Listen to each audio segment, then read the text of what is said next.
Make their Christmas unforgettable with goat guns. Looking for the perfect gift for your husband or man who is a gun lover? Look no further. Goat guns are the greatest gift of all time miniature gun models. They are the perfect blend of quality and detail. From pistols to rifles, there's a goat gun for every collector, history buff, or gamer. Whether for display or for a fun collecting hobby, goat guns will bring joy and excitement to him. Surprise your loved ones this Christmas with a goat gun, the ultimate gift that won't disappoint. Shop at goatguns.com. Monetizing digital services since 2004. Boosting the entertainment industry by making digital content accessible for everyone. AWG, where innovation meets monetization.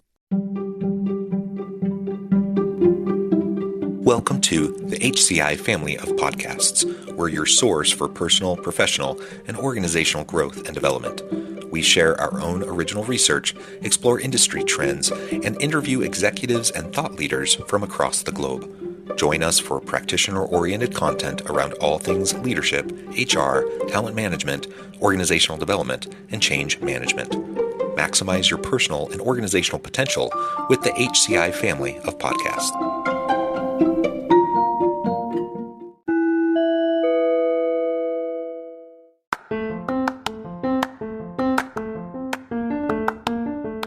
Welcome to the podcast. In this podcast episode, I talk with Joe Schaeppi about embracing failure and creating psychological safety.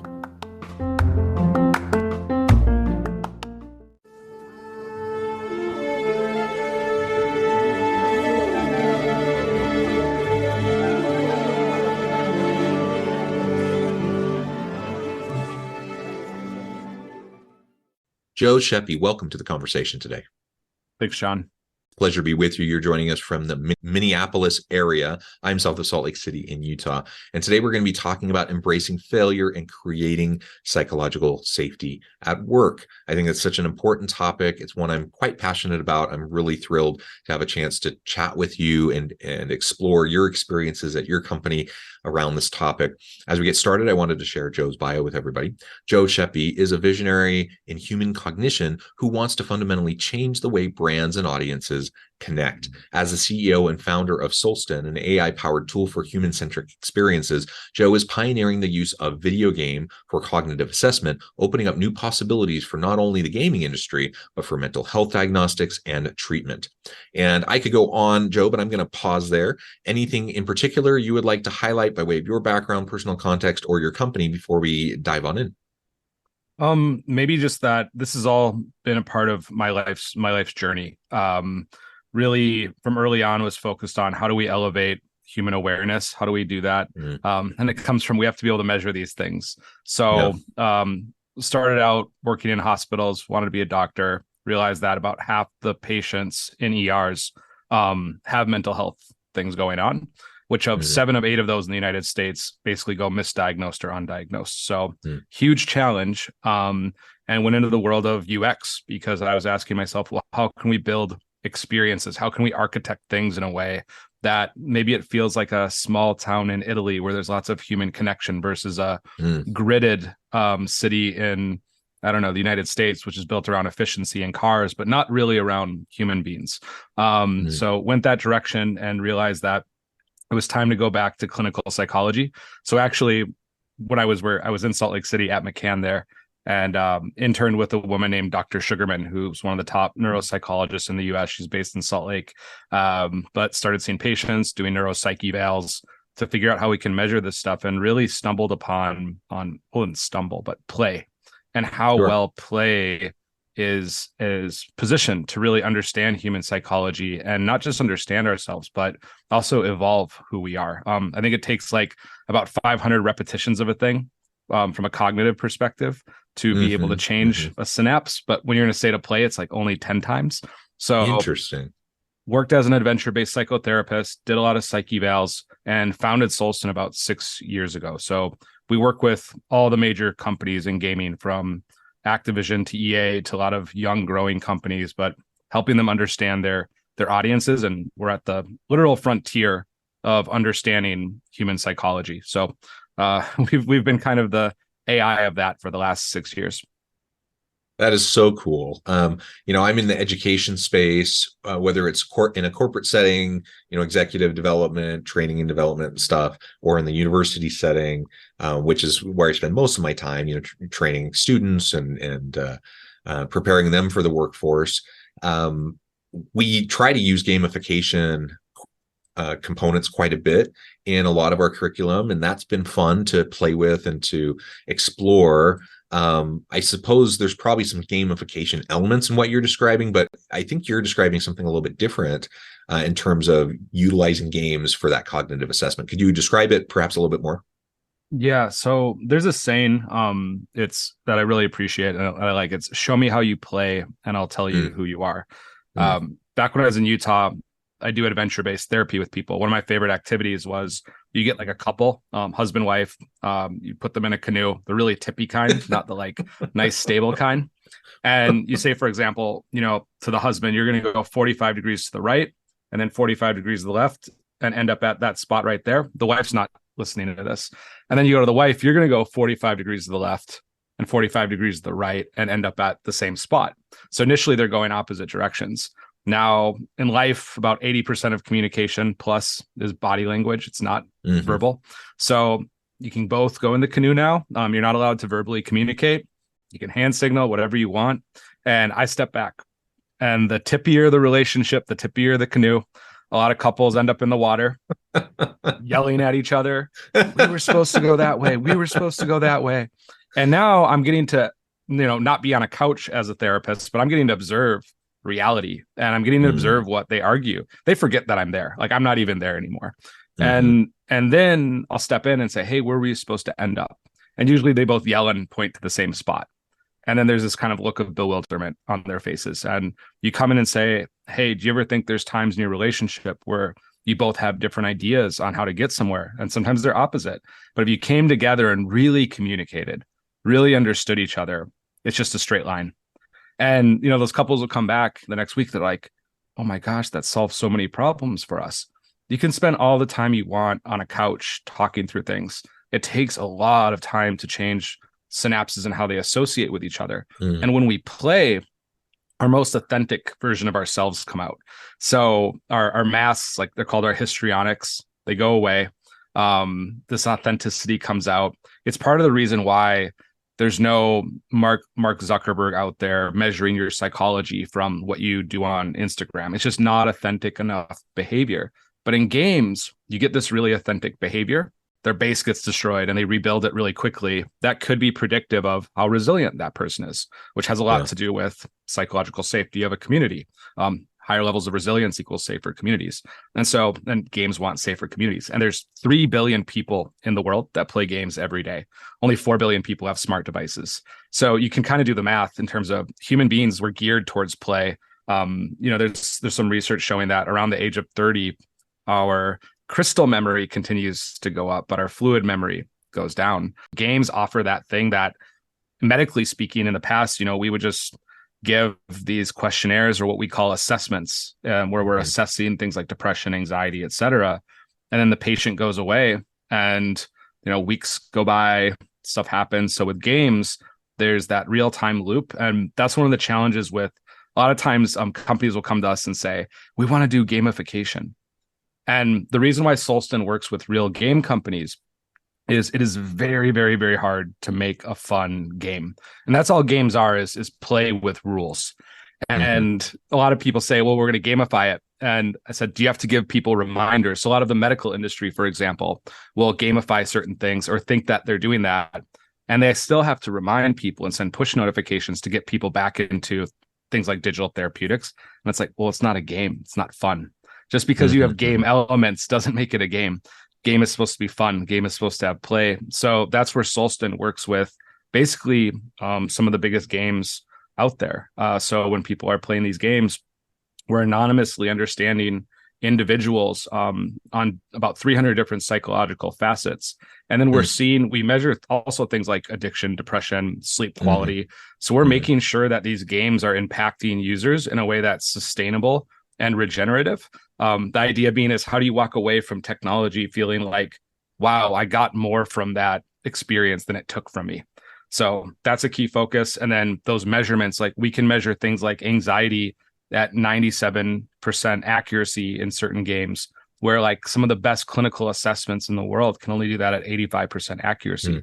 So we're already beyond what you would get at the doctor. And that's part of what we're doing is we're advancing the ability to measure and then adapt environments so that they're more sustainable for human beings. That is so cool. I love learning more about this. And I couldn't help but just relate to and deeply resonate with your story about the canoe. So my wife and I were in Costa Rica this past May.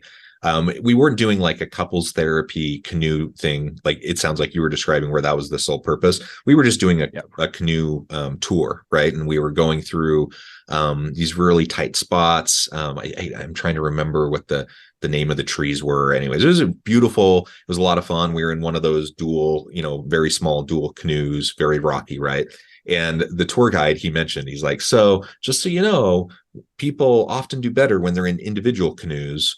If you're together, it's really going to test your marriage. Love it. And I just thought that was so funny. And we did it, and we didn't fall in, and I think we did pretty well, but it was challenging for sure. Like we just had different ways of doing it, and we had different kind of approaches and styles, and it was frustrating, right? Because we just weren't always on the same page. So anyways, it deeply resonated with that experience. And I think we learned a lot from doing that, even though that wasn't the purpose of going on this canoe tour.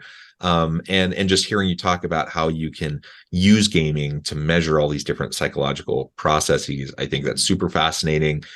It's just a reminder that we live in a world full of data that's being collected constantly, and we need to better understand how to utilize the existing and available data in ways that can help us do things better, to function better, to be more healthy, all of those things. I think that's super important, super cool to hear about what you're doing at Solston.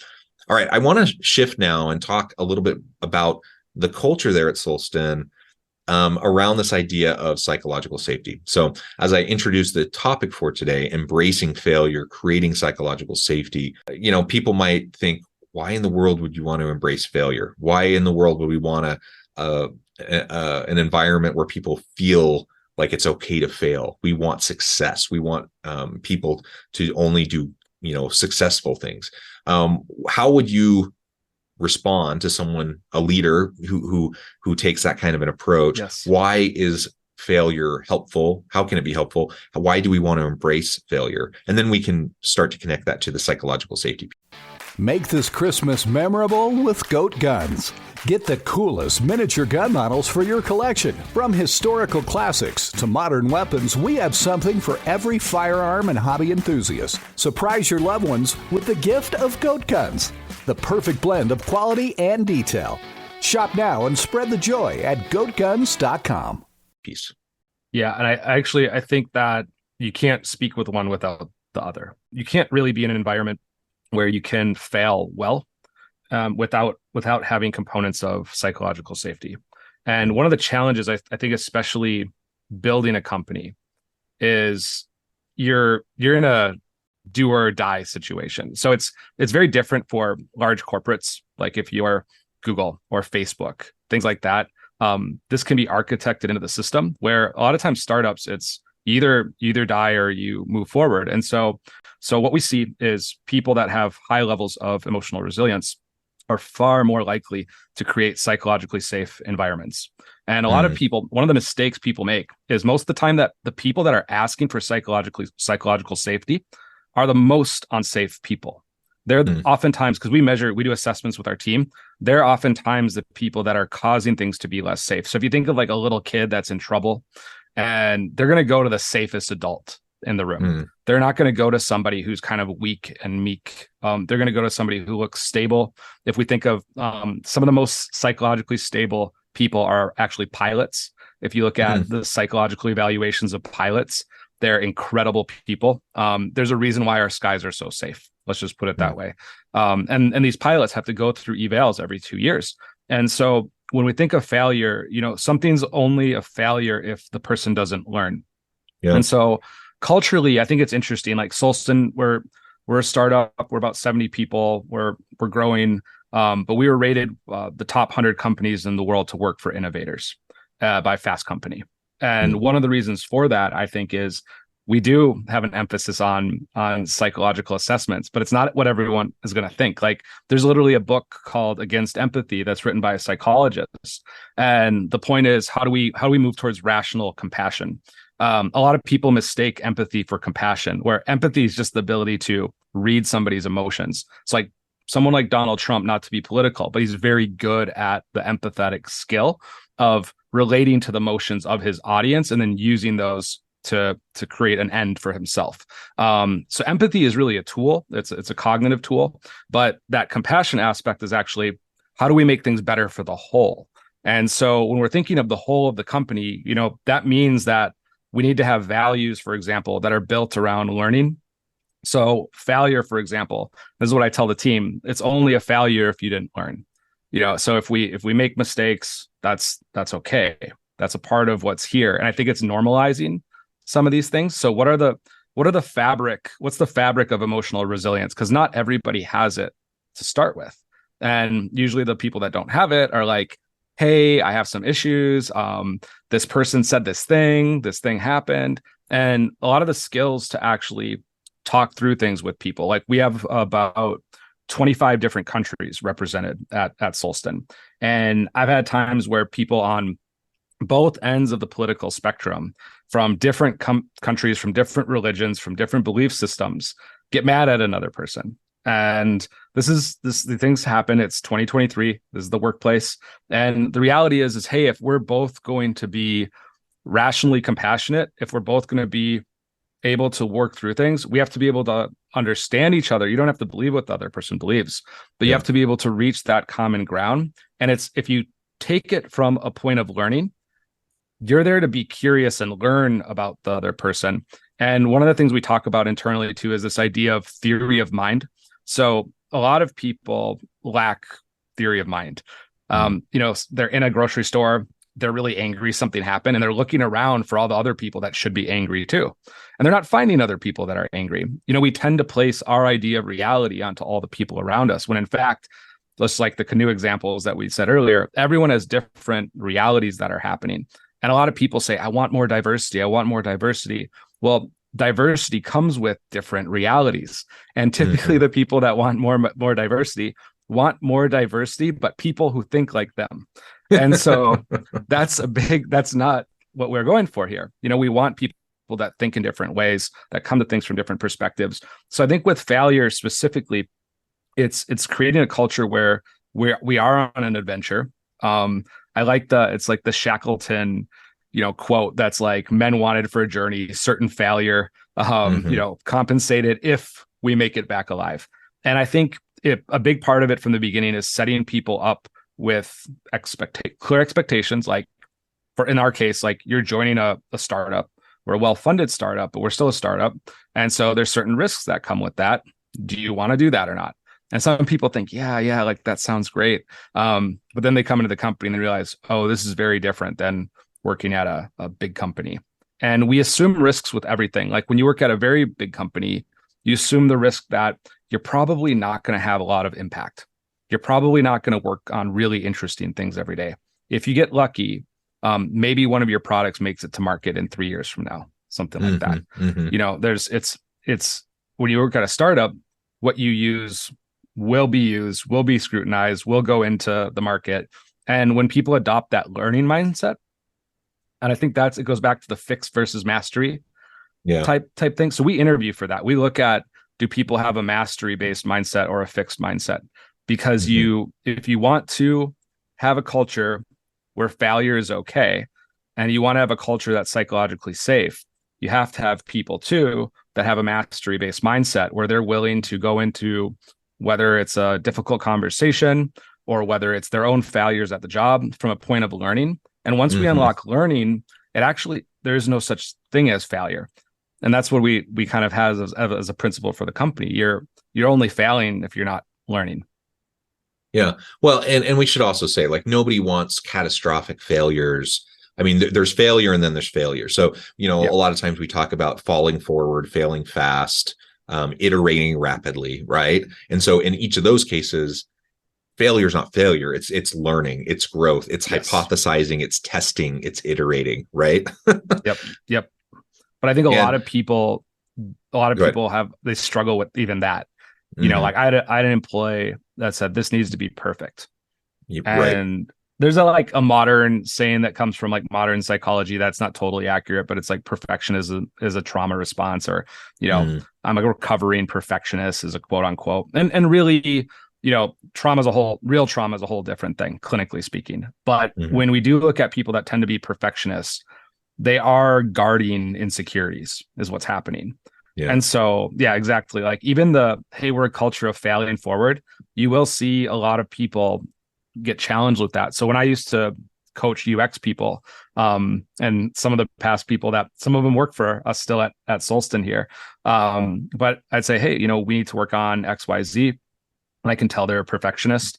By Friday, would love to review, some designs, some mock-ups, some tests of what you've done.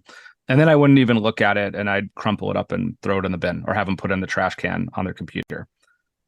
And you watch that person, and what we're doing is we're dissolving some of that ego and attachment to that perfectionism. And it's amazing how the creator, once they get unbound from that, how much more successful they become in their job. And I was talking with Devin, who's an employee at Solston. She's our UX lead. And she's like, that was so painful like 8 years ago going through that.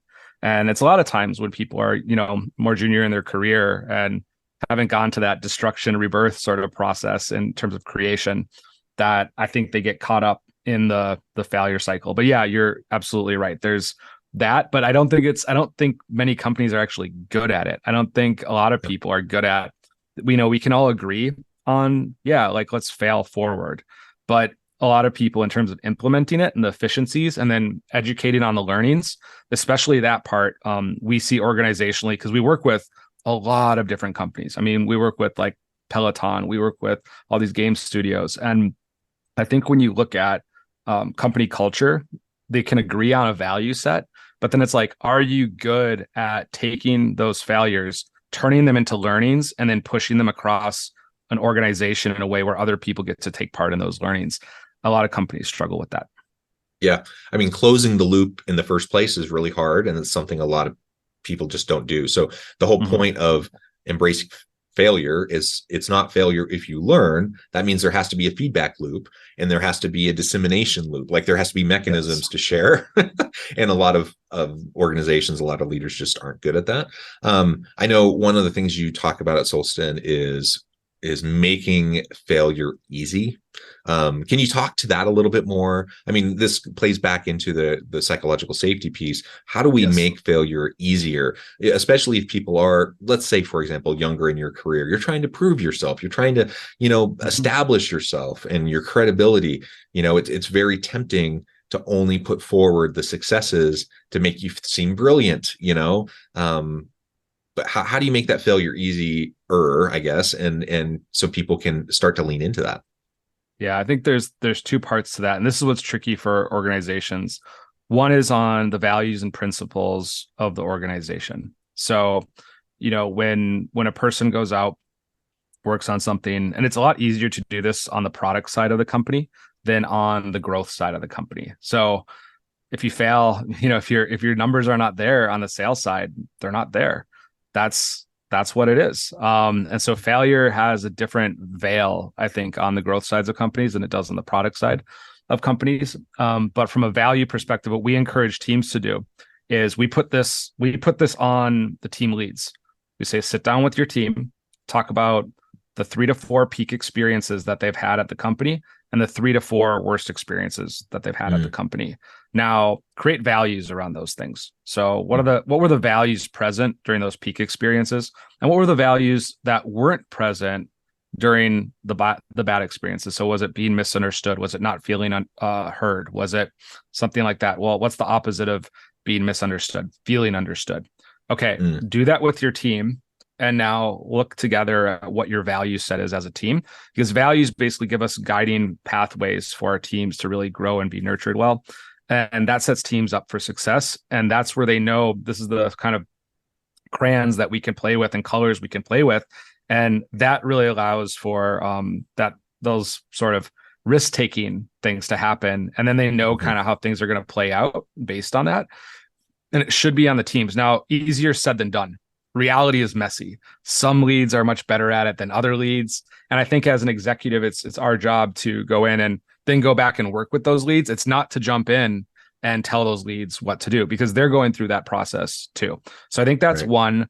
One thing Solston does is we're big on assessment.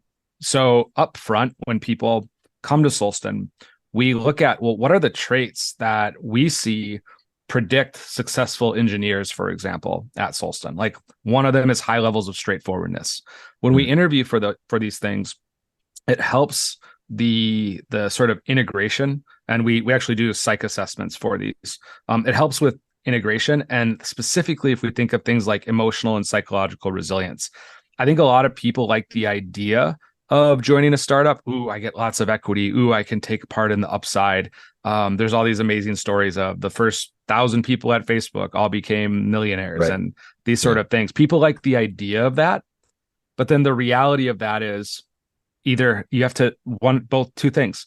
You have to look for people with high levels of resilience, full stop, the ability to bounce back from negative situations.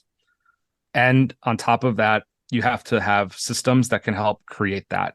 So I don't see any world where you can have a company of innovators or builders that build well and succeed well that don't have that innovation underpinning. To that point, they're one of the oldest rubber companies. I forget the DuPont. So DuPont looked back all the way to 1906, and they had been doing different psych assessments with employees since the early 1900s. And they found that when people were on the intuitive side and thinking side of things, that about 90% of those projects went to market and made money. Where when people were on the judging side and sensing side, psychologically, only 16% of those projects went to market and made money. So the fabric, there's a Harvard Business Review article that I wrote with my business partner on how to build teams based on psychology. 4 of the companies that were in his incubator all went on to become successful. So, and we built those teams based on the psychology of the group. So I'm a huge advocate of from the start, looking for people that have high levels of emotional resilience. You can ask people like, hey, what's the hardest thing you've ever done at work? What's one of the hardest things that you've had to get through? And they'll share whatever they want to share, but that can give you a pretty good idea of, is this person somebody who can have difficult conversations, who can bounce back from negative things? And there's people out there that it's not your job as a company. That's the therapist's job. It's not your job as a company to create an emotionally resilient person. And to be quite honest, it's kind of like, as a therapist, because I've been on both sides, it's kind of like doing surgery with people. Like if someone comes in and says, I want to be more emotionally resilient, when you go in and the doctor gives you stitches, it's going to hurt probably, even if you have some Novocaine. It's going to hurt. And a good therapist is going to probably go to places about yourself that you don't like. There's your shadow. And you have to get through those things to be more resilient. And so I think a lot of companies try to take that on. And what it should be more like is, I think Bezos said something like, we have these 10 Amazon principles, and there's people that come here who are like, oh my gosh, I love being at Amazon. And there's people that come here and go, this is not for me. And that's why those were designed. You should feel out of place at a company, and it's your job, if you're not the right person, and it's your job as the founders to know what are the things that made you successful. Like, it's very different if you're Monday.com building spreadsheets than if you're like a military industrial startup whose technology is people are depending on it from a living perspective. It's probably a different group of people that you need to innovate both of those things. And it's not good or bad or right or wrong. It's just, what's the team I need to take us to where we want to go to. Yeah. Well said. Joe, this has just been a fascinating conversation. I feel like we could go on and on and on, but I do note the time, and I need to let you go here in just a minute. As we wrap things up for today, I just wanted to give you a chance to share with the audience how they can connect with you, find out more about your work, your team, and then give us the final word on the topic for today. Yeah. So you can go to solston.io to connect with our company, or if you go to wellbeing.solston.io, we actually have a free assessment that we put out. It was during COVID, but it's actually for emotional resilience. So you can take it, see your data. We don't collect any data from that. It's just out there for people to see. So that's kind of fun. You can find me on LinkedIn. My email is joe@solston.io if you want to plug it in and add me or follow. And yeah, maybe just final thoughts for the day is, given the focus on failure and emotional resilience, I think if you start with the emotional resilience piece, everything else follows.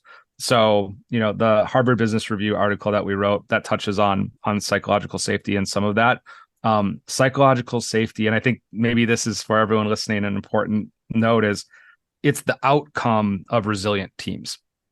So that's when we look at all the studies from Google and what we saw there, the underpinning of that is it's a group of resilient people, and that's what makes everybody feel safe. So focus on resilience and psychological safety follows.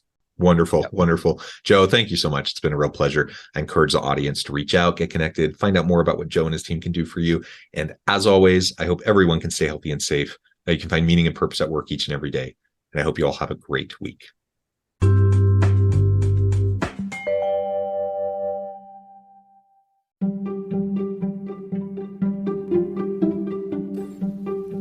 Thanks for joining us for this episode of the podcast. We hope you stay healthy and safe, and please join us again soon. Monetizing digital services since 2004. Boosting the entertainment industry by making digital content accessible for everyone. AWG, where innovation meets monetization.